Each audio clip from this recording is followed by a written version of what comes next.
우리가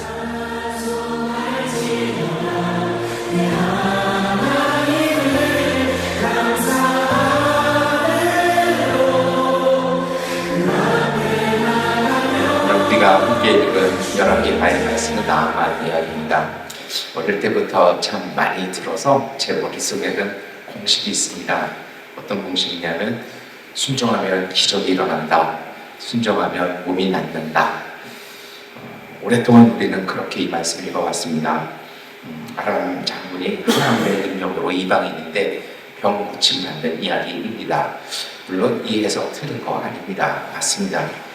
근데 그런 생각 해보셨습니까? 나만은 순종해서 나는데 왜 우린 순종하는데 안 변할까요? 저 어렸을 때 기도원에서 어머니 따라가가지고 왜 우리 어머니 순종 잘하는데 왜 우리 어머니는 이럴까? 참 많은 고민을 해본 적이 있습니다. 그래서 더 이 본문을 깊이 봤던 것 같아요. 그래서 요즘 최근에 성서 연구는 이 이야기를 조금 다른 각도에서, 아니요, 다른 각도보다는 이야기를 조금 더 깊이 가져가서 해석을 하는 경향이 있습니다. 그래서 오늘 본문의 흐름을 보면 그냥 단순하게 순종해서 병이 낫다 이것만이 아니라 실질적인 메시지는요, 삶의 방향이 바뀌어서 나았다라는 것입니다. 어떤 것이냐면 결론적으로 미리 말씀을 드리면 큰 것에서 작은 것으로 명령하던 사람이 순종하는 사람으로 높이 올라가던 삶이 내려가는 삶으로 바뀌었다는 것입니다.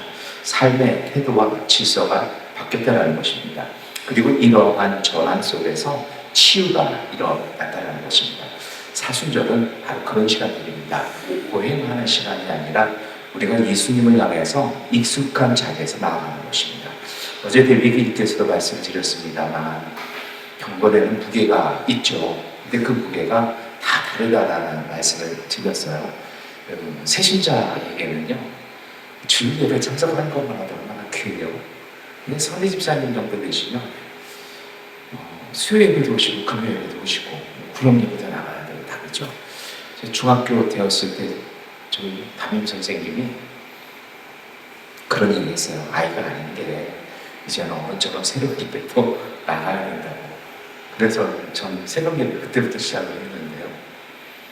그때는 그 선생님 얘기가 그거예요. 그래서 믿음은 동일한 게 아니라 조금씩 성장하고 성장하면 그만큼 감당할 것이 있답니다.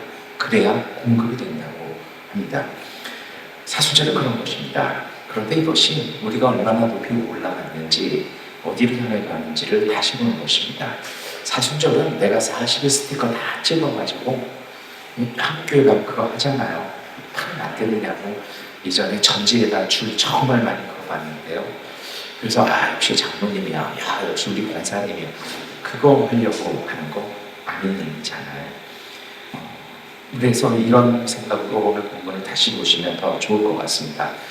나만은 가족이 많은 사람입니다. 아예 성경이 뭐라고 얘기하십니까? 준비한 사람이라고 얘기합니다. 그래서 이슈 가더이라고 그러는데요. 이거는 아이돌한테 있는, 그러니까 아이돌이면 우상을 얘기합니다. 그런 호칭이에요. 그러니까 이 사람은 국가 영웅에다가 왕실의 예우를 받는 사람인 거죠. 그는 정말 분명 큰 사람이었습니다. 그런데 오늘 성경은 히브리어의 문장 끝에는 뭐가 나와서 딱 붙습니다. 그러나 그는 피부병 환자이다. 우리가 읽은 성경엔 나병이라고 되어 있습니다. 한국 성경은 대부분 나병이라고 하죠. 어제 레위기에서 이거 말씀드렸잖아요. 성서 번역자들이 의사는 아니라고요. 그게 뭔지 잘 몰랐던 거죠. 히브리어의 짜라하트, 이거는 그냥 모든 피부병을 다 짜라하트, 피부병. 근데 이걸 한국어에서는 자꾸 나병이라고. 그래서 요즘 나오는 성경들은 그 밑에다가 작게 적어 놓습니다. 모든 피부병을 가리키는 용어이다. 이렇게 되어 있습니다. 그는 심각한 피부병 환자였던 것입니다. 삶이 종종 이런 모습을 있습니다. 겉으로는 높이 올라가 있는데 어느 부분은 여전히 흔들립니다. 성공이 삶을 완전히 지켜주지 못합니다. 능력이 삶의 균열을 막아주지는 못합니다. 제가 아는 의사 선생님이 폐 전공이신데 폐암으로 투병을 하세요. 본인이 폐암 수술을 잘 하시는데 자기 수술은 못하죠. 인생이 그렇습니다. 사순절은 이런 걸 물어봅니다. 우리가 얼마나 높이 왔는지, 우리의 능력이 얼마나 세서, 우리의 믿음이 얼마나 깊어서 금식을 쉽게 할 수 있는지, 이런 걸 과시하는 시간이 아닙니다. 우리 삶의 중심이 어디 있는지를 묻는 시간입니다. 제가 미얀마 처음 왔을 때 제 선임이 저한테 그런 얘기 했습니다. 목사님, 선교사로서는 딱 두 가지만 보면 됩니다. 첫 번째로는 그분이 언어를 얼마나 열심히 하는지, 영적으로는 그분이 새벽 예배를 드리는지, 그리고 이것을 10년, 20년, 30년 하고 있는지, 와가지고 6개월하고 끝낼 건지, 이거 보면 압니다. 그 말이 저한테는 굉장히 큰 도움이었습니다.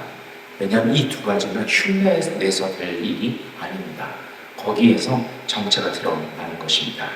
나만의 사람, 이 위대한 사람, 그러나 피부병이어서 공동체에 낄 수 없는 이 사람을 움직인 것, 뜻밖에도 작은 존재였습니다. 그것도 전쟁 중에 포로로 잡혀온 이스라엘의 어린 소녀입니다. 본문은 나만의 부인의 시중을 들었다고 얘기합니다. 이걸 보아서 그는 아마도 그 여자아이는 귀족집 딸이었을 것입니다. 몸값 받으려고 붙잡아 지쳐놓은 신분의 아이에게 그렇게 했을 것입니다. 그런데 성경은 이 모든 얘기를 다 생각을 해버리고 미아라카타나, 작은 아이라고 부릅니다. 작은 여자아이. 본문은 의도적으로 두 사람을 대비합니다. 큰 사람, 그리고 작은 여자. 의도적으로 성경은 그렇게 씁니다. 그러나 놀라운 것은요, 이 큰 사람의 삶이 이 작은 사람의 말로 움직인다는 것입니다.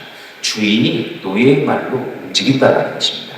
큰 전쟁령이 그의 포로로 말미암아 삶이 바뀐다는 것입니다. 그 작은 아이가 말하죠. 우리 주인이 사마리아에 계신 선지자를 만나면 좋겠습니다. 세상은 보통 이렇지 않죠. 큰 사람이 작은 사람에게 명령합니다. 주인이 노예에게, 종에게 이야기합니다. 그러나 이 이야기는 작은 사람이 큰 사람에게 삶의 길을 열어줍니다. 하나님은 종종 일을 이렇게 시작하십니다. 큰 계획이 아니라 작은 깨달음으로요. 그냥 쉽게 지나갈 수 있는 그 말 한마디, 늘상 들어서 내 자신이 무시하고 있던 그 말 한마디가 하나님의 축복과 은혜를 여는 큰 길 되는 것 기억하시기를 축원합니다. 하나님의 은총은 항상 그렇습니다. 요란한 사건이 아니라 조용한 말 한마디로, 조용한 일 하나로 시작합니다. 예수님도 그래서 그렇게 태어나셨습니다. 그래서 진짜 믿음의 영성은 잠시 멈추어서 그 작은 소리를 들을 때 삶의 길이 보이기 시작합니다. 제가 사순절 올해 들어서 자꾸 그런 말씀 드립니다.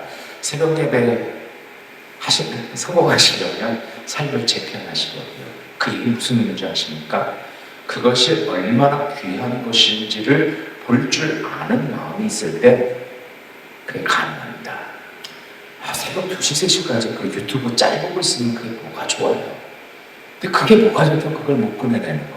이런 게 바로 중독입니다. 오늘 본문은 그런 것에 대해서 얘기합니다. 바뀌어야 한다는 것입니다. 귀 기울일 줄 알아야 된다는 것입니다. 듣는 귀가 있어야 합니다. 명령하던 사람이 나아가니 이제 순종을 배웁니다. 군대 장관이잖아요. 명령이 입에 붙은 사람입니다. 지금도 그러잖아요. 한국 군대에서 장군이 군복을 벗으려고 하면 6개월 동안 교육을 받습니다. 민간이 되는 교육이요. 그 교육의 중심은 뭐냐면 명령이 아니라 자기가 끓일 수 있는 것부터 시작한다고 합니다. 그는 그런 것에 익숙한 사람입니다. 아주 익숙하죠. 국가의례, 의전, 행사, 의식, 그런 걸 기대했습니다. 그래서 편지도 갖다 줬고 선물도 갖다 줬습니다. 그런데 엘리사는 곱빼기도 보이지 않습니다. 사람 모래를 짧게 해놓은 얘기입니다. 요단강 가서 7번 씻어라. 히브리어로 보면 더 짧습니다. 그런데 중요한 것이 있습니다. 이 말에는요, 깊은 의미가 담겨져 있습니다. 우리 한국어 성경에는 씻으라고 되어 있어요. 그런데 히브리어는 그렇지 않습니다. 물에 담그다. 아마도 옛날 우리 한국말에 물에 담그는 걸 씻는 걸 의미했고, 지금 나만의 상태는 씻어야 되니까 번역자들이, 옛날 번역자들이 그렇게 번역을 했습니다. 그런데 히브리어는요, 씻다라는 말이 아니라 담그다, 타발이라고 얘기합니다. 타발, 담그다라는 것은요, 침례를 얘기합니다. 물속에 완전히 들어가는 겁니다. 다시 말하면 신의 뜻에 내 몸을 맡기는 것입니다. 명령하는 사람에게요, 적극적으로 공격해서 승리를 쟁취하는 사람에게 의지와 순종을 배우라는 말입니다. 그래서 나아가면 더 화를 냅니다. 그런데 묘한 일이 다시 일어나기 시작하죠. 이제는 그의 종들이 이야기하기 시작합니다. 이보다 더 큰 일도 있을 텐데 그 정도는 쉽지 않겠습니까? 무슨 일이에요? 큰 일을 할 수 있는데 작은 순종은 왜 못하죠? 이런 말이죠. 오늘 우리도 그렇습니다. 예수님은 우리에게 큰 일을 원하지 않으십니다. 예수님은 우리에게 그저 아버지께 기도하고 하나님을 아버지라고 부르고 기도하고 은혜받고 선하게 살라고 얘기하십니다. 사실은 좀 그렇죠. 예전에 제 원로 목사님 그런 얘기를 했는데, 새벽 예배, 새벽에 잠깐 나가서 기도하면 뭐가 어렵다고 난리치죠. 본인은 60년 했으니까. 그런데요, 원래 그런 거예요. 작은 거는요, 잘 못해요. 이분이 신방 가면, 같이 가면 문제 있는 가정들 가잖아요. 목사님 무슨 얘기를 많이 해줄 줄 알죠? 이분의 얘기는 항상 똑같습니다. 목사님, 새벽 예배 다시 시작합시다. 우리 다 같이 금식합시다. 어떤 분이 그런 얘기 합니다. 목사님, 우리 목사님 30년째 조속이 내가 모를 줄 알아요. 그러는 분이 있고요. 어떤 분은 내가 다시 시작을 해야겠군요.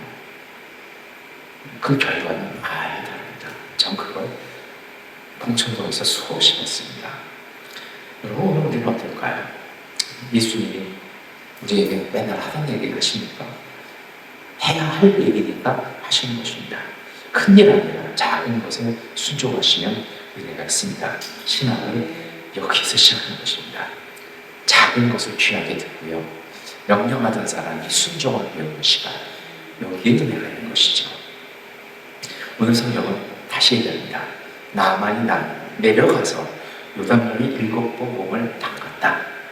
물론 성경이 그래요. 우리도 그러잖아요. 한국 사람들은 부산에서 서울 간다면 서울로 올라가는 거죠. 그래서 부산 분들이 그 말 잘 안 쓰려고 그러더라고요. 그러니까 서울 분들은 뭐라고 그래요? 나 부산 간다, 이거 아니잖아요. 저 부산 내려가야 돼요 라고 얘기하잖아요. 지방은 모두 다 내려가는 거잖아요. 유대인 똑같습니다. 예루살렘이죠. 근데 여기는요, 예루살렘이 아니라 상황이잖아요. 북쪽이에요. 나라가 달라요. 근데 뭐라고 얘기합니까? 요단강이 내려갔다. 바이에르라고 얘기하는데요, 의도적으로 얘기했습니다. 사실 그렇죠. 나무만의 사람은 항상 올라가는 사람입니다. 고지를 정복했던 사람이고 전쟁을 이기고 성벽으로 올라갔던 사람입니다. 그래서 군 최고 지휘관으로 올라갔던 사람입니다. 성공으로 올라가고 명예로 올라가고 권력으로 올라가는 삶입니다. 그런데 이제 그의 삶의 방향이 바뀝니다. 요단강으로 내려갑니다. 여러분, 이상하지 않아요? 남한테 그런 얘기 하잖아요. 우리나라에도 강이 얼마나 많은데 왜 하필 요단강이냐고요. 성지순례에 다녀오신 모든 분들이 하는 얘기가 있습니다. 제일 실망스러운 데가 어디냐? 요단강이에요. 이건 강이 아니에요. 한강을 보는 사람들에게 이건 강이 아니라는 거죠. 그러나 거기서 그게 강입니다. 요단강은 볼품없죠. 물도 탁합니다. 어떤 분들이 나는 요단강에서 침례받고 거기서 또 거기 가서 또 물에 이렇게 침례받겠다고 들어가시는 분들도 있어요. 근데 대부분은 멈칫합니다. 이렇게 들어온 물에 그게 요단강입니다. 그런데 요단강은요, 넓어서가 아니라 물이 깨끗해서가 아니라 의미가 있는 것이 아니라 역사의 의미가 있습니다. 어떤 의미요? 경계를 넘어가는 것입니다. 거기부터가 하나님 주신 땅이거든요. 요단강을 건너간다면 그런 뜻이 있습니다. 나아가겠에게도 제가 오늘 시간을 많이 쓰네요. 죄송합니다. 그런 의미가 있습니다. 높아진 자리에 와서 이제는 내려가는 삶의 자리를 살린다는 겁니다. 명령하는 사람이 이제 순종하는 살린다는 것입니다. 왜 7번이나 물을 닦아야 할까요? 어린이 만화도 예쁘고 막 이렇게 닦는 건 안 돼. 그게 아니라 7번 이렇게 들어갔다 나갔다 이걸 하는 거예요. 7이라는 말은 쉐바라고 얘기합니다. 완전하다는 거예요. 완전히 내 삶을 바꾸겠다는 것입니다. 다시 말하면 삶의 질서가 다시 회복되는 것입니다. 성경은 얘기하죠. 그의 살이 어린아이처럼 회복되었다고요. 다시 태어난 것입니다. 그래서 유다 땅에서 돌아온 나아만이 엘리사에게 얘기합니다. 이제 알았습니다. 온 세상의 하나님은 이스라엘의 하나님뿐입니다. 하나님이 보이는 것입니다. 그는 몸만 변한 것이 아니라 그의 눈이 변한 것입니다. 성경의 치유는, 은혜의 기적은 이렇게 찾아옵니다. 이게 진짜 기적입니다. 문제가 단번에 사라진 것보다는 삶의 중심이 다시 자리 잡는 것입니다.